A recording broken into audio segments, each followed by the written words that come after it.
Hello and नमस्कार everyone, I am doctor Megha और आज इस वीडियो में हम बात करेंगे सोरासिस के बारे में और बहुत ही इम्पॉर्टेंट चीज़ के बारे में कि मौसम चेंज हो रहा है। अभी एकदम सर्दियाँ थी और एकदम से नेक्स्ट डे हम देख रहे हैं कि गर्मियों का मौसम आ गया है।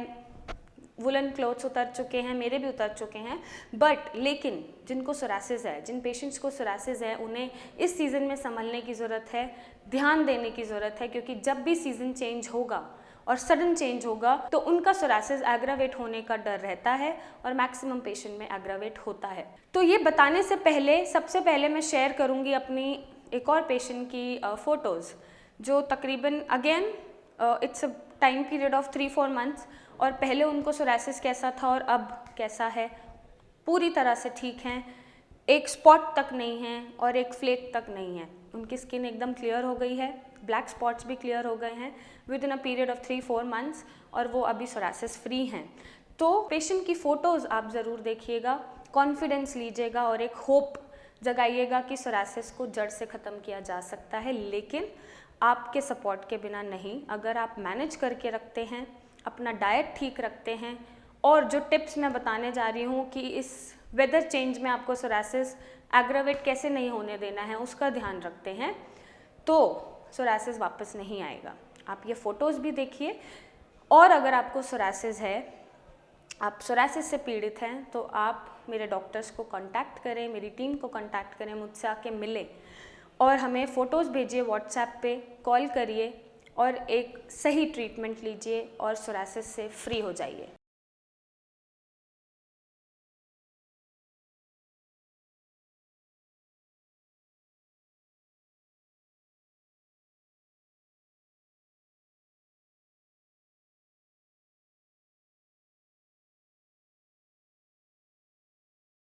आप हो सकते हैं सोरासिस से फ्री, लेकिन आपको सही ट्रीटमेंट की ज़रूरत है, तो आप हमें फ़ोटोज़ भेज सकते हैं, नंबर पे हमें कॉल कर सकते हैं और हमसे एक सही ट्रीटमेंट ले सकते हैं। So coming back to the point, हम ये जानेंगे कि इस सीज़न में जो सोरासिस बढ़ता है उससे कैसे बचना है। सबसे पहले आपको अपना पेट ठीक रखना है।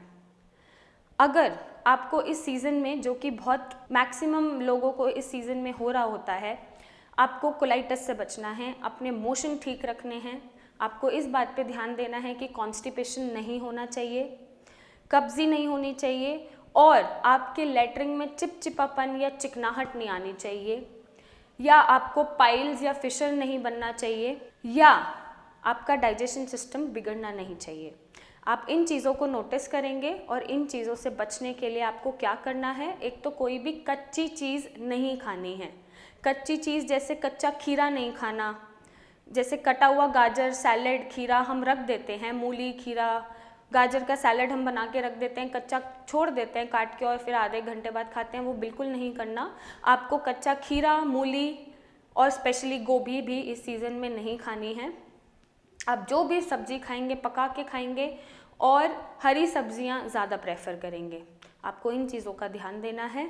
सेकंड, आपको कैसे बच सकते हैं चिकनाहट आने से, स्टूल में और कब्जी से, कि आपको पानी जो पीना है वो बॉईल करके पीना है। आप मेक श्योर करें कि आप जो भी पानी पी रहे हैं उसको आप बॉईल करके पीजिए, और बॉईल करके आप बेशक पूरे दिन का पानी रख दीजिए और पूरे दिन उसको पीते रहिए, बट वो बॉइल्ड होना चाहिए। तो इससे आप कब्जी से भी बचेंगे और जो लैट्रिन में चिकनाहट है, चिपचिपापन है, कोलाइटिस है, उससे भी बचेंगे। तो आपको ये 2 चीज़ें मेजर तौर पे ध्यान रखनी है जो प्रिवेंट करेंगी ये चीज़ें होने से और सोरासिस को बढ़ने से। नेक्स्ट, आपको खाने पीने का ध्यान देना है। अगर आपका सोरासिस ठीक भी हो चुका है या सोरासिस है, तो भी आप बाहर का खाना नहीं खाएंगे, तो भी आप खट्टी, जो अमचूर जैसी स्पाइसेस हैं जो बाहर यूज़ होती हैं, गंदा तेल, गंदा खाना, गंदी स्पाइसेस, आप वो सब नहीं खाएंगे। आप घर का बना सिंपल फूड खाएंगे और उसमें जो नमक है आप कम से कम यूज़ करिए। पहले तो नमक को स्विच कर दीजिए सेंधा नमक से। सेंधा नमक स्विच कर देते हैं, बहुत अच्छी बात है। और अगर थोड़े दिन, जब तक ये सीज़न एक कांस्टेंट फॉर्म में नहीं आ जाता, जब तक ये ठंडा गरम चल रहा है, तब तक अगर आप नमक भी छोड़ देते हैं तो सोरासिस नहीं बढ़ेगा। और अगर नहीं छोड़ पाते हैं तो सेंधा नमक आप थोड़े से क्वांटिटी में खाइए, ज़्यादा क्वांटिटी में मत खाइए, अगर आपका सोरासिस ठीक भी हो गया है तो भी। नेक्स्ट, दही मत खाइएगा, क्योंकि दही हमारे शरीर का मेटाबॉलिज्म स्लो करता है। जब मेटाबॉलिज्म स्लो होता है तो ऑब्वियसली आपका पेट डिस्टर्ब्ड होगा, और जब पेट डिस्टर्ब्ड होगा तो दवाइयों का और फूड का एसिमिलेशन नहीं हो पाएगा, तो अवॉइड करिएगा। अगर सोरासिस ठीक भी हो गया है आपका तो भी आपको दही नहीं खाना है। अगर आपका सोरासिस ठीक है और अभी भी सोरासिस है तो आप नॉनवेज नहीं खा सकते हैं। चिकन, मटन, रेड मीट तो बिल्कुल नहीं खा सकते हैं। एग आप प्रेफर कर सकते हैं वंस इन अ मंथ, महीने में सिर्फ एक बार। इसके अलावा आप कोई भी चिकन या नॉन वेजिटेरियन फूड नहीं खाइए, क्योंकि इनसे सोरासिस एग्रावेट होता है, स्किन सेल्स की इन्फ्लेमेशन बढ़ती है, पेट डिस्टर्ब्ड होता है और अगेन आपका सोरासिस एग्रावेट हो जाता है। और अब अगर आप स्टेरॉइड्स ले रहे हैं तो इस सीज़न में भी स्टेरॉइड्स लेते लेते भी आपका सोरासिस बढ़ेगा।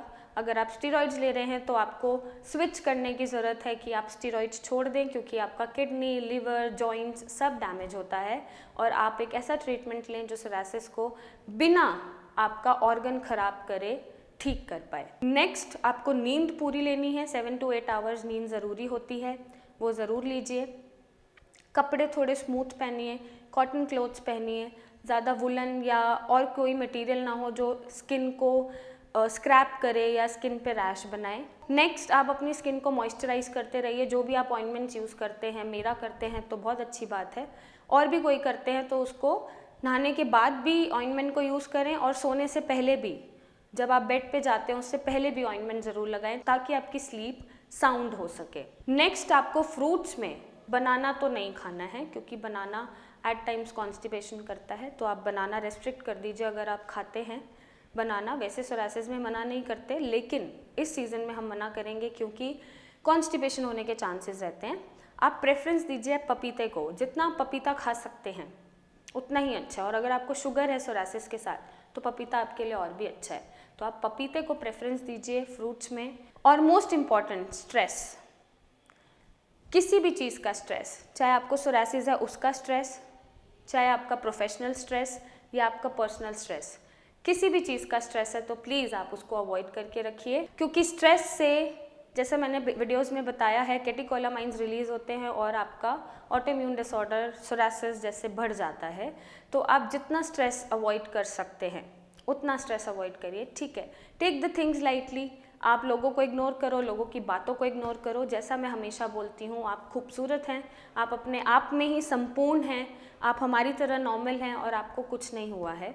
सो इस इमोशन के साथ और इस होप के साथ एक सही ट्रीटमेंट लीजिए, और कोई स्ट्रेस मत लीजिए लोगों का, सोसाइटी का, किसी चीज़ का स्ट्रेस मत लीजिए। बस हंसते खेलते रहिए, खाते पीते रहिए और अपने सोरासिस का ध्यान रखिए। और अगर सोरासिस ठीक करना है तो आप मेरे टीम को कांटेक्ट करें, हमें इस नंबर पे व्हाट्सएप अपनी इमेजेस भेजिए, हमें कॉल करिए और एक सोरासिस का जड़ से इलाज पाइए।